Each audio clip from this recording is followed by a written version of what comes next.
संसद चाहे नए राज्यों का निर्माण भी कर सकती है, वर्तमान राज्यों में भी परिवर्तन भी कर सकती है।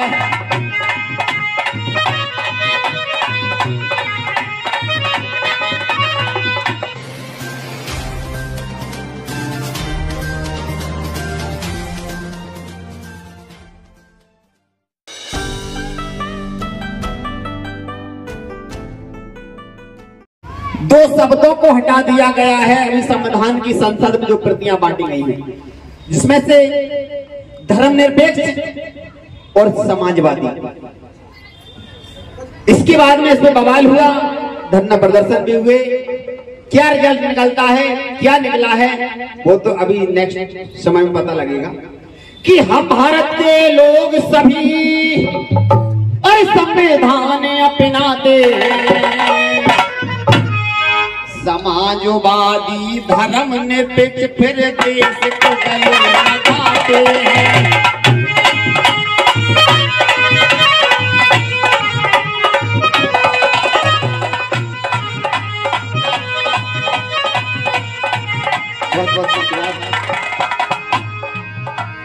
हम भारत के लोग सभी संविधान अपनाते हैं,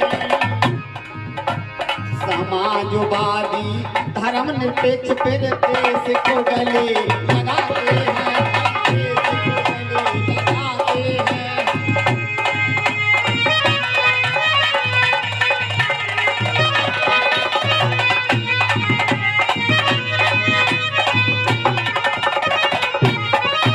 देखिए अगली लाइन में क्या लिखा संविधान की प्रस्तावना में, जिस प्रकार से इंसान को जीने की आजादी है उसी प्रकार से प्रत्येक जीव जंतु को आजादी बाबा साहब संविधान में देकर गए। अगर आप कुत्ते को मार देते हैं तो 302 का मुकदमा तुम्हारे ऊपर भी लगेगा। किसी भी जीव जंतु को अगर मार दिया जाता है, अगर FIR कर दी जाए तो वो भी 302 का मुल्यम है। मैं नहीं कहता हूं, संविधान की प्रस्तावना में ही बाबा साहब ने पूरा निचोड़ को ले दिया। मिले हर एक को न्याय, मिले हर एक को न्याय, बोलन की सबको आजादी, प्रत्येक जीव अपनी बात को कहने का अधिकार है। सभी हमारे लिए नहीं, बाबा साहब के संविधान के थ्रू जितना बच्चे का अधिकार है उतना ही बूढ़े का अधिकार है, सभी लोग बराबर हैं। मिले हर एक को न्याय, बोलन की सबको आजादी, मिलेगी समता सबको यहाँ, फिर देश की जितनी आबादी, भाई देश की जितनी आबादी, भाई देश की जितनी आबादी।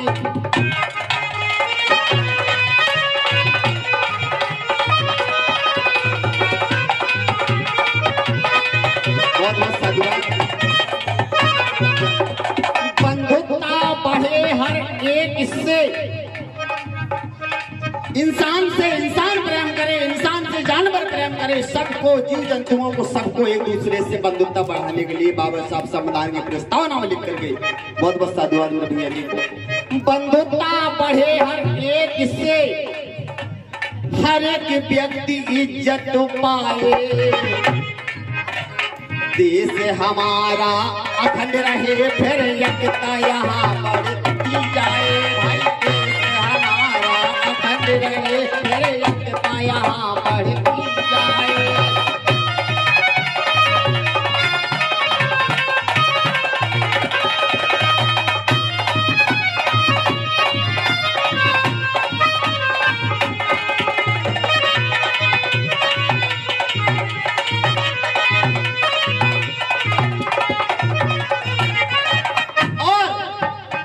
अंतिम लाइन में क्या लिखा? 26 नवंबर 1949, 26 नवंबर 1949 दृढ़ निश्चय हम करते हैं। वकील साहब, 26 नवंबर 1949 दृढ़ निश्चय हम करते हैं, संविधान स्वीकार करें फिर अंगीकृत भी करते हैं।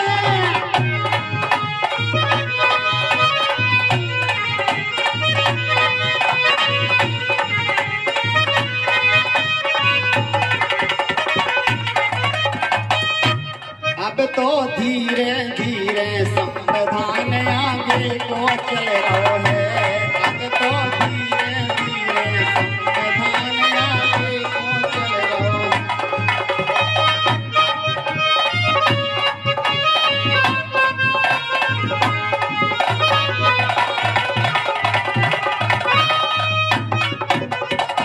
हेलो, आ जाइए साथियों, अनुच्छेद 1 चालू होता है। ये लोग चिल्लाते हैं हिंदुस्तान जिंदाबाद। बहन जी क्या चिल्लाते हैं? हिंदुस्तान जिंदाबाद। अरे हिंदुस्तान जिंदाबाद नहीं, ये मूल निवासी लोगों का ये भारत देश है। संविधान के अनुच्छेद पहले में लिखा है India that is the Bharat. देखिए साथियों, अनुच्छेद 1 में क्या लिखा, अनुच्छेद 2 में क्या लिखा है, गौर करिएगा।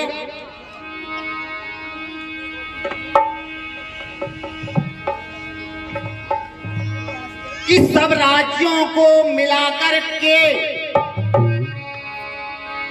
कि सब राज्यों को मिलाकर के अरे भारत का एक संघ होगा। सब राज्यों को मिलाकर के एक संघ होगा। अनुच्छेद 1(2) में क्या लिखा मेरे साथियों? अरे चाहे तो 9 राष्ट्रों का फिर मिलन के सम्मत होगा।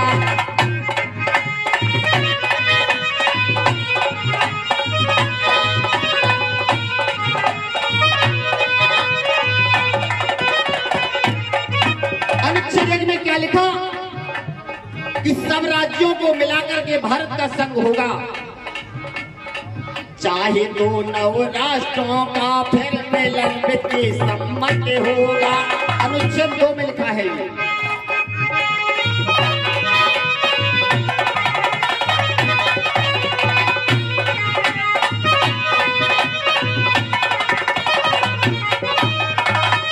आ जाइए अनुच्छेद 3 में क्या लिखा मेरे साथियों? संसद चाहे नए राज्यों का, संसद चाहे नए राज्यों का निर्माण भी कर सकती है। अनुच्छेद 3 में संसद चाहे नए राज्यों का निर्माण भी कर सकती है।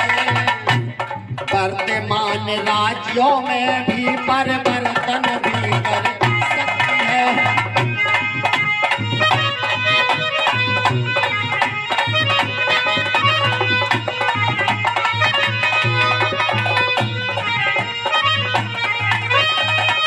अनुच्छेद 4 में क्या लिखा? पहली व चौथी अनुसूची के संशोधन में बात बताई है। क्या बताई? अनुच्छेद और 2-3 के कई अधीन बनाई है, कई अधीन बनाई है।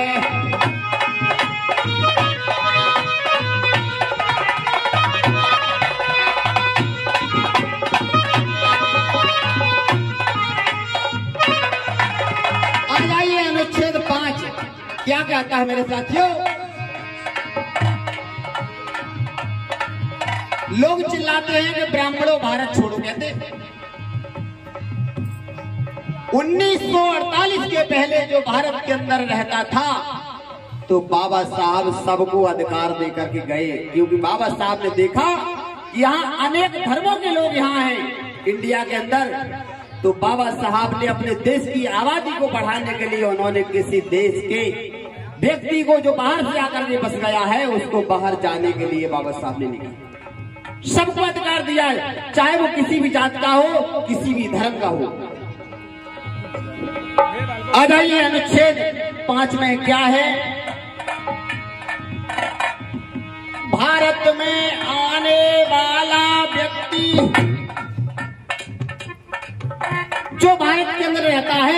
ये चिल्लाते हैं हिंदुस्तान जिंदाबाद। ये बताइए पाकिस्तान के अंदर रहने वाला व्यक्ति क्या कहलाता है? पाकिस्तानी। अमेरिका के अंदर रहने वाला व्यक्ति क्या कहलाता है? अमेरिकन। नेपाल के अंदर रहने वाला व्यक्ति क्या कहलाता है? नेपाली। तो भैया भारत के अंदर रहने वाला व्यक्ति क्या कहलाएगा? भारतीय। कोई भी जाति विशेष धर्म के लिए बाबा साहब ने नहीं लिखा। बाबा साहब ने लिखा संविधान में अनुच्छेद 5 में कि भारत के अंदर जो व्यक्ति रहता है वो व्यक्ति भारतीय है। भारत में रहने वाला व्यक्ति भारतीय कहलाता है। बाहर से जो बसे भारत में 1948 से पहले आके बस गया है वो भी भारत का मूल निवासी है। अनुच्छेद 5 में अधिकार बाबा साहब लिख कर गए। भारत में रहने वाला व्यक्ति भारतीय कहलाता है। बाहर से जो बसे भारत में वह भी आता है।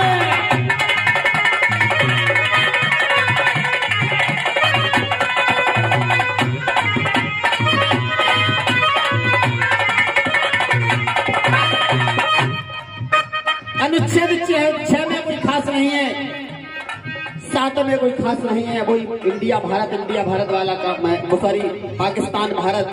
विदेश से आने वाले जाने वाले उनका वर्णन दिया है। अनुच्छेद 9 में क्या लिखा? जो लोग चिल्लाते हैं कि इनको देश से भगा दो, अरे कैसे भगा दो? कि अनुच्छेद 9 अधिकार देता है। क्या लिखा अनुच्छेद 9 में? अगर कोई भी व्यक्ति यहां से विदेश जाता है तो वो भी नौकरी के खातिर, अगर यहाँ की नागरिकता, अगर वहां जाकर के वो नागरिकता ग्रहण कर लेता है विदेश की, तो यहाँ से उसकी नागरिकता को खत्म कर दिया जाएगा। बाबा साहब अनुच्छेद 9 में लिख करके गए। कोई स्वेच्छा से करे, वकील साहब, कोई स्वेच्छा से करे, कौन? विदेशी, नागरिकता स्वीकार है। भारतीय नागरिकता का भैया होएगा अधिकार।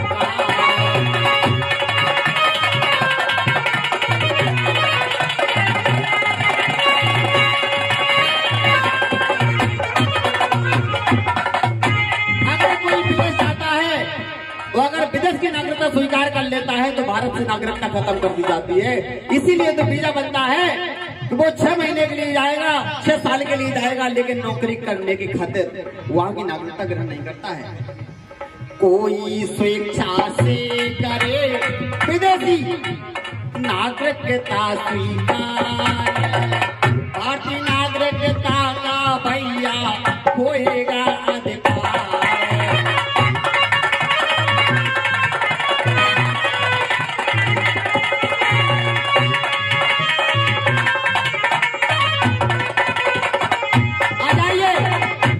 अनुच्छेद 13 में, अभी 13 पे ही बात चल रही थी, 3-13 की बात चलेगी। आ जाइए मेन 13 अनुच्छेद पर। मानव मूल अधिकार जो हमारे फंडामेंटल राइट है वो अनुच्छेद 13 से चालू होते हैं। कैसे? अनुच्छेद 13 में क्या लिखा मेरे साथियों? मानव मूल अधिकारों को, मानव मूल अधिकारों को महत्वपूर्ण बतलाया है। अगर हमारे मानव मूल अधिकारों का अगर हनन करता है तो अनुच्छेद 13 का हनन कहलाता है। मानव मूल अधिकारों को महत्वपूर्ण बतलाया है। इनके विरुद्ध कोई काम करे फिर असंगति फैलाया है।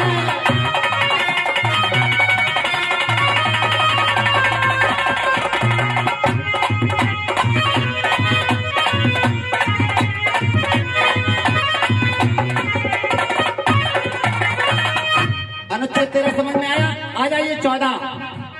अनुच्छेद 14 में भैया समता का अधिकार दिया।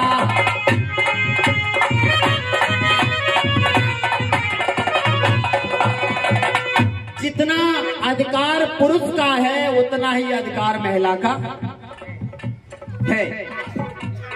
अब ये मत समझना कि पत्नी सब्जी काटती है तो पति भी सब्जी काट सकता है, ऐसा नहीं। लेकिन अधिकार अगर चाहे तो कर सकती है। अब ये नहीं पत्नी चूड़ी पहनती है भैया पति भी पहने, वो तो गुलामी में फंसी है भैया, वो तो छोड़ेगी नहीं, बड़ा मुश्किल है। हमारी भी मैडम है, मांग में सिंदूर नहीं भरती। अब पता नहीं हमारी कम उम्र की प्रार्थना करती कि नहीं करती, ये पता नहीं है। ना सिंदूर भरे, ना तोड़िया पहने, ना बिछिया पहने, ना मांग भरे, पता नहीं क्यों नहीं भरती, वो उसको पता होगा। क्यों बहन जी? अनुच्छेद 14 में भैया समता का अधिकार दिया, और होटल चाहे दुकान हो फिर बेचता तो मैं अधिकार दिया।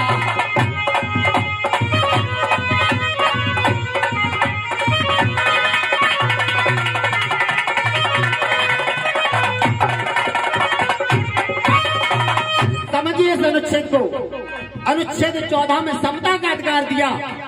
अगर जात का ब्राह्मण व्यक्ति नाई की दुकान किए है और वाल्मीकि समाज का व्यक्ति जाता है कटिंग कराने, तो समझ लीजिए कि उसकी कुर्सी पर बैठ करके बाल कटवाएगा और पंडित जी को काटने पड़ेंगे। कब? अगर उसको पता है कि अनुच्छेद 14 में मुझे क्या अधिकार, नहीं तो दुकान के अंदर बैठ भी नहीं देगा, क्योंकि वो कहेगा भैया तुम ये हो तुम ये। सिर्फ अगर वो जान जाए कि व्यक्ति संविधान को जानता है, खासकर बाबा साहब को मानता है, समझो कानूनन वो आपके बाल काटेगा। अनुच्छेद 14 में भैया समता का अधिकार दिया, होटल चाहे दुकान हो फिर बेचता तो मैं अधिकार दिया।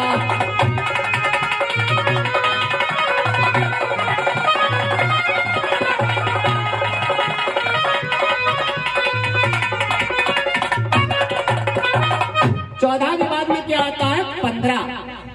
15 में क्या है? अगर कोई भी बहन बेटी हमारा भाई ये कहे कि सरकार मुझे वजीफा दे रही है, मैंने एमएससी कर लिया, बीएड कर लिया, बीटीसी कर लिया, ये हमें भाजपा सरकार ने हमें इतने 1000 रुपए दिए, तब मैंने 0 पेमेंट पर मेरा बीएड बीटीसी एमए हुआ। नहीं, बाबा साहब अनुच्छेद के 15 में लिख करके गए कि सरकार किसी की भी रहेगी, एससी एसटी को हमेशा स्कॉलर दिया जाएगा जब तक हमारे लोग समानता में नहीं आ जाएंगे। अभी पूर्ण तरीके से संविधान ही लागू नहीं है, अगर आरक्षण को खत्म भी किया जा सकता है, लेकिन समानता होगी तब। 0 से लेकर के पूरे 100 तक अगर हमारे लोग वहां पहुंचेंगे तब समानता होगी। अनुच्छेद 15 में क्या लिखा? कोई अगर कहता है कि मैंने एमएससी बीएड का लिया, सरकार वजीफा दे रही, सरकार नहीं, सरकार चाहे भाजपा की हो, चाहे कांग्रेस की हो, चाहे सपा की हो, चाहे किसी की हो, संविधान लागू है। आपको एससी एसटी अगर आप उसमें वर्ग में आते हैं तो आपके बच्चों को स्कॉलरशिप दिया जाए। सरकार का एहसान मत मानना, बाबा साहब का एहसान मानना कि आज हमारे जैसे, मेरा भी इंग्लिश से एमए है प्लस बीएड है, आज मिशन चला रहे, क्योंकि मैंने बाबा साहब के मिशन को समझ लिया। क्या लिखा है अनुच्छेद 15 में?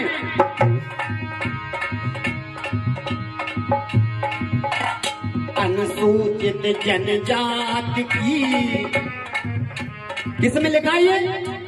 अनुच्छेद 15 में अनुसूचित जनजाति की करनी होगी भलाई, क्यों? ताकि उनकी उन्नति हो और कमी की हो भरपाई।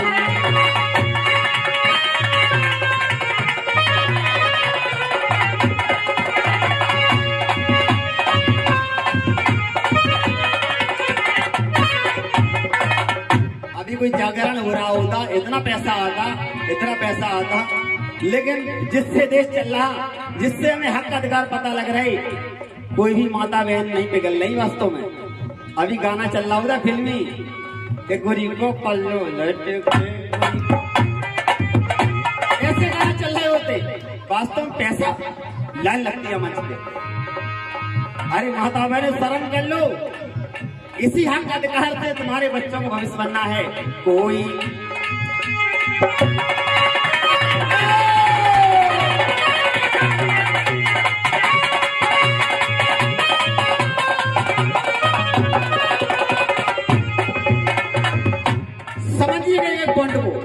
अनुसूचित जनजाति की करनी होगी भलाई,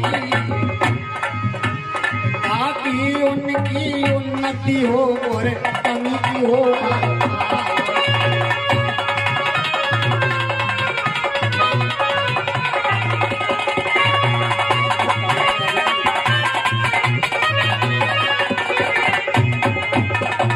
अब समझिए बहन जी, नीलम बहन जी, गौर करिएगा शब्द पर। अनुच्छेद 16 में क्या लिखा?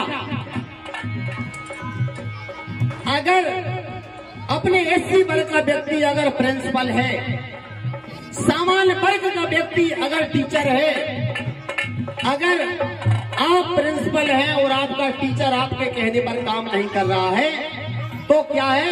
अनुच्छेद 16 का हनन। कितने भैया? पूरे। बहुत बहुत साधुवाद भैया को जोरदार तालियां बजाते हुए भैया जी। क्या लिखा? अगर कोई जाति, धर्म, लिंग, नौकरी में धर्म, जाति, लिंग, अनुच्छेद 16 में नौकरी में धर्म, जाति, लिंग का नाही होगा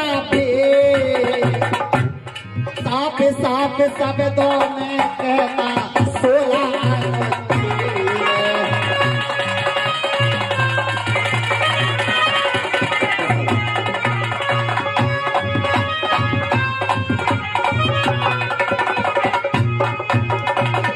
समझ में आ रहा? नौकरी में धर्म, जाति, लिंग को लेकर के अगर भेदभाव किया जाता है तो समझ लेना अनुच्छेद 16 का हनन होता है। नौकरी में धर्म, जाति, लिंग का नहीं होगा साफ साफ शब्दों में कहता 16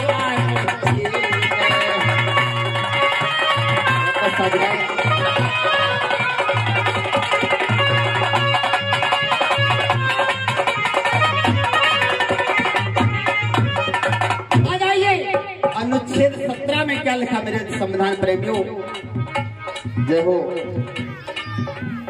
अनुच्छेद 17 में क्या लिखा? एंड ऑफ द अनटचेबिलिटी, अस्पृश्यता का अंत। छुआछूत कलंक का, छुआछूत कलंक का 17 करता अंत। अगर कहा जाए संतों की बात की जाए, एक ही संत ऐसे हुए बाबा साहब, चाहे उनको कुछ भी कहो, संत कहो चाहे महासंत कहो। अनुच्छेद छुआछूत कलंक का 17 करता अंत। डॉक्टर अम्बेडकर हुए मसीहा मानवता के,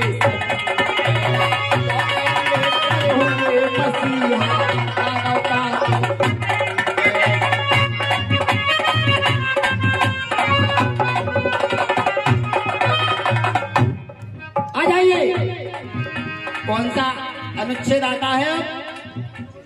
18। जिस समय बाबा साहब संविधान सभा में संविधान को सौंप करके बाहर निकले, बहन जी रिकॉर्डिंग चालू रखना, रिकॉर्डिंग करना, इसको अपलोड करना। जिस समय संविधान सभा में संविधान को सौंप करके बाबा साहब निकले तो बाहर सरदार वल्लभ भाई पटेल खड़े। उन्होंने कहा, अरे अम्बेडकर जी, तुम्हारे चेहरे पर आज दिन तक इतनी खुशी मैंने कभी नहीं देखी।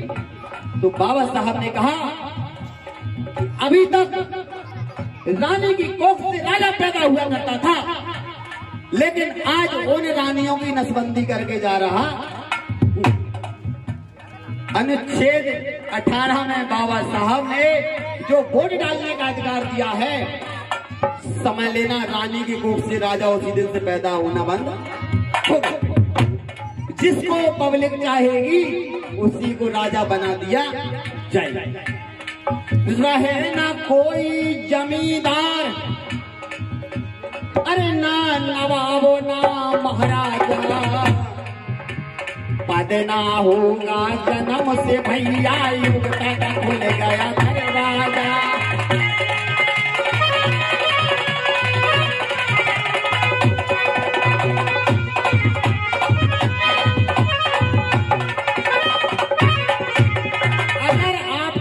अधिकारी बनना है तो आईएएस की तैयारी करनी।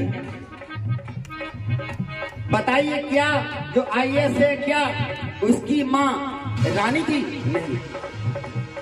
हर किसी को अधिकार, प्रत्येक नागरिक को बाबा साहब अधिकार देकर गए, जिसको चाहा जाएगा शिक्षा के अनुसार समझिए उस व्यक्ति को वो अपने उस तक पहुंच सकता है।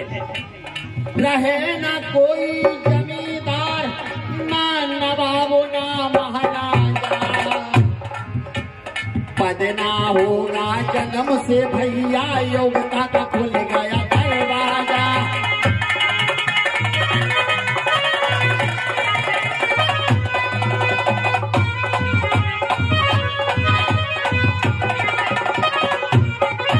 आ जाइए और क्या लिखा है अनुच्छेद 18 में?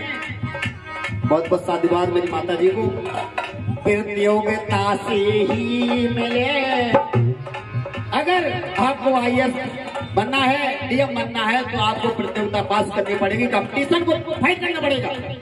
प्रतियोगिता से ही मिले पद और सम्मान, और बनो डॉक्टर और कलेक्टर, खूब कमाओ